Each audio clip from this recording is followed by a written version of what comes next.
Hello, I'm Rudyard Kipling. Recently, I had the privilege of meeting, shaking the hand of, smoking cigars with, and engaging in a delightful conversation with the father of American literature, Mark Twain. This was my experience. A big, bright drawing room, a huge chair, a man with eyes, a mane of grizzled hair, a moustache covering a mouth as delicate as a woman's, a strong, square hand shaking mine, and the most distinct voice in all the world saying this to me. Well, you think you owe me something, and you've come to tell me so. That's what I call squaring a debt handsomely. Reading his books, I had formed an idea of his personality. However, meeting him in person revealed a personality beyond my expectations. That was a moment to be remembered. Having captured Mark Twain's attention, he treated me as though I could be considered an equal. It was during this time that I realized he was discussing the copyright question. Here is what he said. Copyright? Some men have morals, and some men have other things. I presume a publisher is a man. He is not born. He is created by circumstances. Some publishers have morals. Mine have. They pay me for the English productions of my books. When you hear men talking of Bret Harte's works and other works and my books being pirated, ask them to be sure of their facts. I think they'll find the books are paid for. It was ever thus. I remember an unprincipled and formidable publisher. Perhaps he's dead now. He used to take my short stories. I can't call it steal or pirate them. It was beyond these things altogether. He took my stories one at a time and made a book of it. If I wrote an essay on dentistry or theology or any little thing of that kind, just an essay a half an inch long, any sort of essay, that publisher would amend and improve my essay. He would get another man to write some more to it or cut it about exactly as his needs required. Then he would publish a book called Dentistry by Mark Twain. That little essay and some other things not mine added. Theology would make another book, and so on. I do not consider that fair. It's an insult. But he's dead now, I think. I didn't kill him. Huh. There is a great deal of nonsense talked about international copyright. The proper way to treat a copyright is to make it exactly like real estate in every way. It will settle itself under these conditions. If Congress were to bring in a law that a man's life was not to extend over 160 years, somebody would laugh. That law wouldn't concern anybody. The man would be out of the jurisdiction of the court. A term of years in copyright comes to exactly the same thing. No law can make a book live or cause it to die before the appointed time. Tuttletown, California, was a new town with a population of 3,000. Banks, fire brigade, brick buildings, and all the modern improvements. It lived, it flourished, and it disappeared. Today, no man can put his foot on any remnant of Tuttletown, California. It's dead. London continues to exist. Bill Smith, author of a book read for the next year or so, is Real Estate in Tuttletown. William Shakespeare, whose works are extensively read, is Real Estate in London. Let Bill Smith, equally with Mr. Shakespeare, now deceased, have as complete a control over his copyright as he would over his real estate. Let him gamble it away, drink it away, or give it to the church. Let his heirs and assigns treat it in the same manner. Every now and again I go up to Washington, sitting on a board to drive that sort of view into Congress. Congress takes its arguments against international copyright delivered ready-made, and Congress isn't very strong. I put the real estate view of the case before one of the senators. He said, "Suppose a man has written a book that will live forever." I said, "Neither you nor I will ever live to see that man, but we'll assume it. What then?" He said, "I want to protect the world against that man's heirs and assigns working under your theory." I said, "You think that all the world has no commercial sense. The book that will live forever can't be artificially kept up at inflated prices. There will always be very expensive editions of it and cheap ones issuing side by side. Take the case of Sir Walter Scott's novels. When the copyright notes protected them, I bought editions as expensive as I could afford because I liked them. At the same time, the same firm were selling editions that a cat might buy. They had their real estate, and not being fools, recognized that one portion of the plot could be worked as a gold mine, another as a vegetable garden, and another as a marble quarry. Do you see? What I saw with the greatest clearness was Mark Twain being forced to fight for the simple proposition that a man has as much right to the work of his brains as to the labour of his hands. The conversation continued. The talk ran on from books in general to his own, in particular, Tom Sawyer. Did Tom Sawyer marry Judge Thatcher's daughter? And will we ever hear of Tom Sawyer as a man? I haven't decided. I have a notion of writing the sequel to Tom Sawyer in two ways. In one, I would make him rise to great honor and go to Congress, and in the other, I should hang him. Then the friends and enemies of the book could take their choice. Here I lost my reverence completely, and protested against any theory of the sort because, to me at least, Tom Sawyer was real. Oh, he's real. He's all the boys that I have known or recollect. But that would be a good way of ending the book because, when you come to think of it, neither religion, training, nor education avails anything against the force of circumstances that drive a man. Suppose we took the next 24 years of Tom Sawyer's life and gave a little joggle to the circumstances that controlled him. He would, logically and according to the joggle, turn out a rip or an angel. Do you believe that, then? I think so. Isn't it what you call kismet? Yes, but don't give 2 joggles and show the result, because he isn't your property anymore. He belongs to us. A man can do what he likes with his own creations, Mr. Kipling. This began his dissertation on a person's entitlement to exercise autonomy over their own work, and which, being a matter of purely professional interest, I will mercifully omit.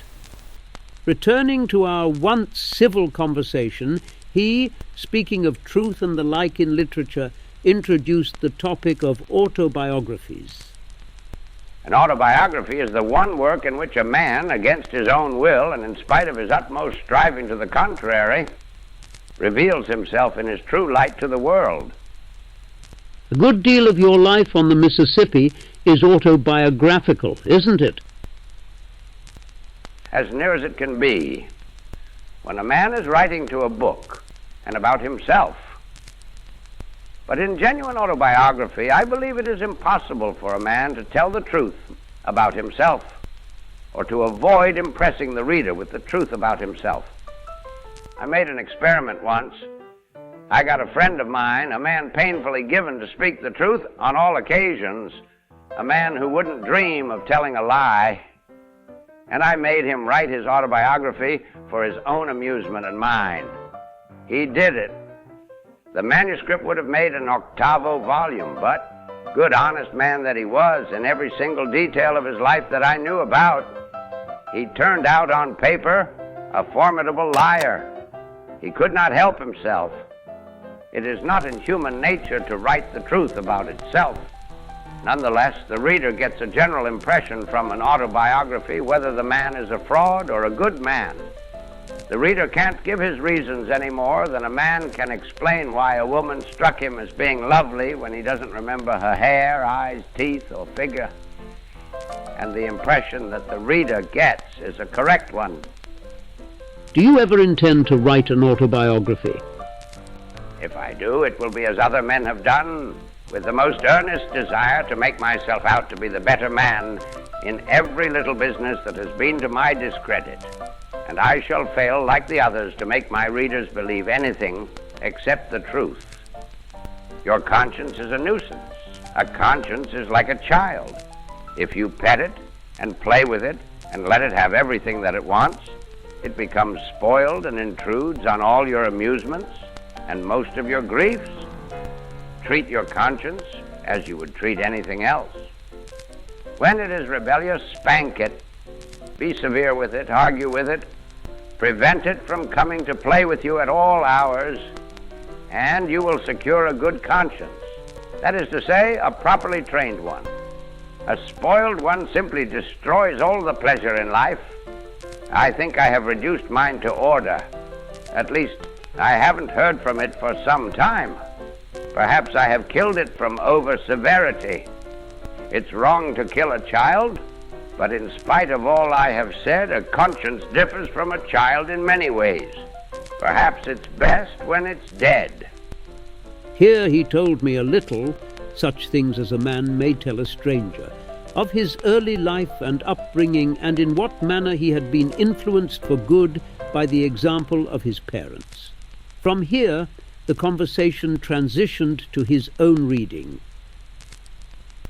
I never read novels myself, except when the popular persecution forces me to, when people plague me to know what I think of the last book that everyone is reading. And how did the latest persecution affect you?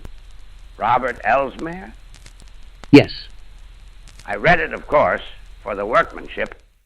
That made me think I had neglected novels too long, that there might be a good many books as graceful in style somewhere on the shelves. So I began a course of novel reading. I have dropped it now. It did not amuse me. But as regards Robert, the effect on me was exactly as though a singer of street ballads were to hear excellent music from a church organ. I didn't stop to ask whether the music was legitimate or necessary. I listened, and I liked what I heard. I'm speaking of the grace and beauty of the style. You see, every man has his private opinion about a book, but that is my private opinion. If I had lived in the beginning of things, I should have looked around the township to see what popular opinion thought of the murder of Abel before I openly condemned Cain. I should have had my private opinion, of course, but I shouldn't have expressed it until I had felt the way. You have my private opinion about that book. I don't know what my public ones are exactly. They won't upset the earth. Personally, I never care for fiction or storybooks. What I like to read about are facts and statistics of any kind. If they are only facts about the raising of radishes, they interest me. Just now, for instance, before you came, I was reading an article about mathematics. Perfectly pure mathematics. My own knowledge of mathematics stops at 12 times 12. But I enjoyed that article immensely. I didn't understand a word of it. But facts, or what a man believes to be facts, are always delightful. That mathematical fellow believed in his facts. So do I. Get your facts first, and then you can distort them as much as you please. He took a few more puffs of his cigar and went on about other things. I spend 9 months of the year at Hartford. I have long ago satisfied myself that there is no hope of doing much work during those 9 months. People come in and call. They call at all hours about everything in the world. One day I thought I would keep a list of interruptions. It began this way. A man came and would see no one but Mr. Clemens. He was an agent for photogravure reproductions of salon pictures. I very seldom use salon pictures in my books. After that man, another man who refused to see anyone but Mr. Clemens came to make me write to Washington about something. I saw him. I saw a third man, then a fourth. By this time it was noon. I had grown tired of keeping the list. I wished to rest. But the fifth man was the only one of the crowd with a card of his own. He sent up his card. Ben Kuntz, Hannibal, Missouri. I was raised in Hannibal. Ben was an old schoolmate of mine. Consequently, I threw the house wide open and rushed with both hands out at a big, fat, heavy man who was not the Ben I had ever known, nor anything like him. "But is it you, Ben?" I said. You've altered in the last 1,000 years. The fat man said, well, I'm not Kuntz exactly, but I met him down in Missouri, and he told me to be sure and call on you. And he gave me his card, and if you can wait a minute till I can get out the circulars. I'm not Kuntz exactly, but I'm traveling with the fullest line of rods you ever saw. And what happened? I shut the door. He was not Ben Kuntz, exactly, not my old schoolfellow, but I had shaken him by both hands in love, and I had been bearded by a lightning rod man in my own house. As I was saying, I do very little work in Hartford. I come here for 3 months every year, and I work 4 or 5 hours a day in a study down in the garden of that little house on the hill. Of course, I do not object to 2 or 3 interruptions. When a man is in the full swing of his work, these little things do not affect him. 8 or 10 or 20 interruptions retard composition. Mr. Twain, thank you for your time, and I appreciate the cigar. You must humor me. Did I interrupt you today? Ha ha ha ha. You have not interrupted me in the least. Thank you for your visit, and safe travels to you, Mr. Kipling. I've been told many legends of Mark's apprenticeship in the newspaper, known as the San Francisco Call, 5 and 20 years ago. I wish to hear Mark's version of those tales and stories from his vibrant past, ranging from journeyman printer to soldier of the South for 3 weeks, private secretary to a lieutenant governor of Nevada, miner, editor, special correspondent in the Sandwich Islands, and more. Imagining the experienced man indulging in composite liquors and reveling in retrospection would be glorious. Alas, these eyes will never witness such an intoxicating spectacle fit only for the gods. If you enjoyed this video, please consider subscribing for more videos like it, and thank you for watching.